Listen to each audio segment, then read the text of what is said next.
উনি সম্পত্তি খরিদ সূত্রের মালিক। উনি আমার থেকে যতটুকু সম্পদ ক্ষয় করছে আমি অতটুকু সম্পত্তি দিব। আমি কি আর কোনো সম্পদ আমি দিব? উনি ওনার থেকে সম্পদ নিতে পারে না, উনি আমার সম্পদটা পারাবারি করে। উনি দুইটা মামলা করছে, আমার নামে 3টা মামলা করছে কোর্টে। ওই মামলাগুলো চলমান আছে। এমনকি বর্তমানে একটা মামলা আমি রায় পাইছি, আর 2টা মামলা ওনার চলমান আছে, আমারও মামলা আছে। এখন উনি থানাতে বসে বলছে যে যা হচ্ছে যে কোর্টে হবে, কোর্টের সমঝোতার পরে যা কিছু। এখন উনি কোর্ট কিছু না মানে, কিছু তাক্কা না করে উনি প্রভাবশালী, উনি ওখানে জোর খাড়ায় উনি আমার সাথে ইয়ে করতেছে বারবার। এখন যে মাটি কাটতেছে উনি বলতেছে উনি নাকি যে মাছ এবং মনে করেন এখানে যে ফসল দান হয় সব কিছু উনি নিচ্ছে, এটা উনি সব কিছু জোর করে করতেছে। তো ওই সময় আমি বাধা দিছি, তখন আমি বাধা দিছি, তখন আমি থানায় অভিযোগ দিছি, তখনই পুলিশ আসছে, আসে ওনাকে ইয়ে করছে। এখন উনি মাটি কাটতেছে যে এই জন্য বাধা দিয়েছেন? এর জন্য বাধা দিছি।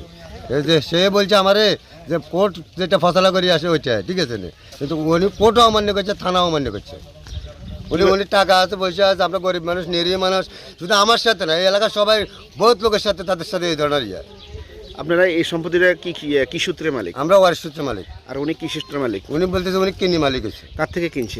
কোন ওয়ারিশ থেকে কিনছেন? উনি কার থেকে কিনছে উনি ওইটা উনি আমাদেরকে দেখা নেই। কার থেকে কিনে সম্পত্তি কিনছে উনি জানে না? উনি আমাদেরকে দেখা নেই। আমার বাপের সরকার কাছে জিজ্ঞেস করেন, আমার বাপের কাছে জমি আমরা খাইছি। বলতেছে যে উনি সম্পত্তি কিনছে বা ওনাদের ওয়ারিশের, আপনাদের ওয়ারিশ পুকুর থেকে কিনছে, ওনারা থানার মধ্যে কাগজ দেখাইছে। আমার ওয়ারিশ যাদের থেকে কিনছে ওদেরকে ডাক দিয়ে ওদেরকে বললো আমার সম্পদ বুঝাই দেন। কেউ বুঝাই দেন না স্যার, এদেরকে কেউ স্যার সম্পদ বুঝাই দেন না কোনো লোকে। উনি জায়গা বেঁচে জিজ্ঞেস করেন, উনি কখনো ওনাকে এদেরকে জায়গা বুঝাই দিছিনি। এরা নিজে বাজে মাফি নিজে বাজে বুঝিলেছে। ওয়ারিশ থেকে সম্পদটা কিনছেন? আমরা সব ওয়ারিশ থেকে কিনছি। মানে ওয়ারিশগুলোর নাম বলেন তো। এই যে আব্দুর রব, আব্দুল মোতালেব, বাচ্চু মিয়া, ওনার 2 ফুফু, সবার কাছ থেকে কিনছি। আচ্ছা, উনি বলতেছে যে আপনারা নাকি ওনাদেরকে কোনো কাগজ দেখাচ্ছেন না, যে এটা থানায় দেওয়া হয়েছে অলরেডি, যে মামলা হয়েছে।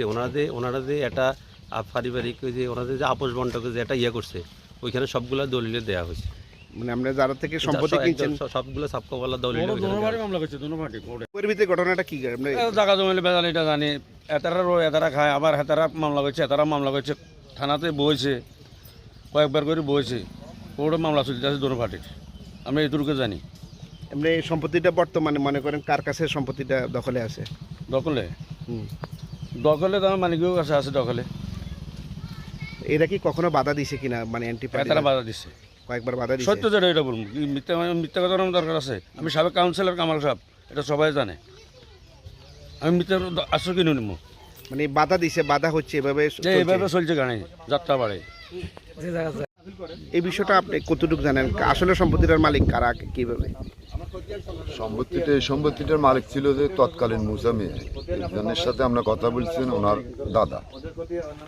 দাদার থেকে জায়গাটা ওনাদের ওয়ারিশেরা জায়গাটা বিক্রি করা হয়েছে।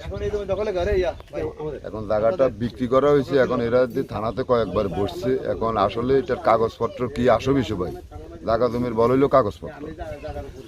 এখন আপনি যদি সম্পত্তি কিনে থাকেন আমরা কাগজ দেখাবেন, কাগজ দেখা আপনার সম্পত্তি আপনি নিয়ে। এখন ওনারা কি কাগজ দেখাচ্ছে না? এখন ওনারা কি কাগজ দেখাতে পাচ্ছে না পাচ্ছে সেটা কিন্তু জানতে পারিনি, বা থানা কতটুকু অবগত হয়েছে, বা থানা কতটুকু কাগজপত্র কি দেখছে না দেখছে। এরপরে জানছি যে একটা মামলা কোর্টে হয়েছে, মামলাটা চলমান আছে, এতটুকু পর্যন্ত আমরা জানি। কিন্তু এটা তো কাগজপত্রের ব্যাপার, জায়গা সংক্রান্ত ব্যাপার তো হলো কাগজপত্রের ব্যাপার। কাগজপত্র না হইলে তো আপনার জায়গাতে আসতে পারেন, এটাই আমি এতটুকু পর্যন্ত জানি। ওনাদের ওয়ারিশি আপোষ বন্টক, আমাদের সাথে না। এর সম্পত্তিটা আপনার কার? এই সম্পত্তিটা ওনাদের ওয়ারিশি সম্পত্তি। মানে আপনার কাছে কিভাবে আনলেন? এটা আমরা কিনা মালিক হইছি, এটা আমরা খরিদ সূত্রে মালিক। খরিদ সূত্রে মালিক। কতটুকু কিনছেন আপনি এখানে? আমরা কিনছি টোটাল ওনাদের কাছ থেকে 121% জমি। টোটাল ওনাদের একটা মামলা, ওনাদের পারিবারিক আবাস বন্টকের মামলা চলমান। মানে আপনারা কিনছেন কত সালে? আমরা কিনছি 2012 সালের আগে। কতটুকু সম্পত্তি কিনছেন এখান থেকে? সম্পত্তি ওনাদের ওয়ারিশ থেকে কিনছি 121%। 121%।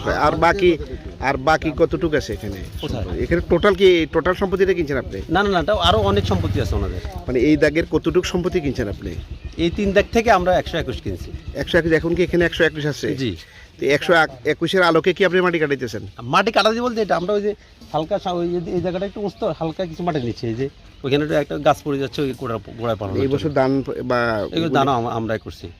ওই যে সময় যা করেছেন সেই সময় তারা বাধা দেয়নি? না না, এগুলো আমাদের সম্পত্তি, এগুলো আমাদের সম্পত্তি, এগুলো আমরাই খাচ্ছি, আমরাই করতেছি। এটা ওনারা দাবি করে, ওনারা যে একটা মামলা, ওনাদের যে একটা ওনাদের ওয়ারিশ পারিবারিক যে একটা আপসের জন্য ওনারা যে একটা ইয়ে করছে, এটা নিষ্পত্তি হয়ে যায়, তারপর ওনারা জায়গার মালিক হয়। আমরা তো এটা দখলে আজকে 14 বছর যাবো, এটা আমাদের দখলের সম্পত্তি। আমরা খরিদ সূত্রে মালিক, আমরা খরিদ সূত্রে মালিক। ওদেরকে মাটি কাটার কারণে বাধা দিচ্ছে, সেটা কারণটা কি একটু জানতে পারি? আর ওনারা যদি পারিবারিকভাবে আপোষ বন্টক যদি ওনারা আসে, মানে ওনাদের অন্য ওয়ারিশদের কাছ থেকে, সেটা কোর্ট ইয়ে করবে, আমরা তো আর ফয়সালা করতে পারবো না। সেটা আমি বলি না, আমি বলছি যে আপনি যে যাতে আপনি দখলে আছেন, ধানও আপনি করেন, সবকিছু করেন, তো আজকে বাধা দেওয়ার কারণ কি এই যে মাটি কাটতেছেন? ওনারা বাধা দিচ্ছে, যে কেউ বাধা দিতেই পারে না, আমি এটার জন্য তার ইয়ে করতে পারবো, ঠিক না? তা আপনারা প্রশ্ন করছেন, আমি তো অ্যান্সার দিতেছি।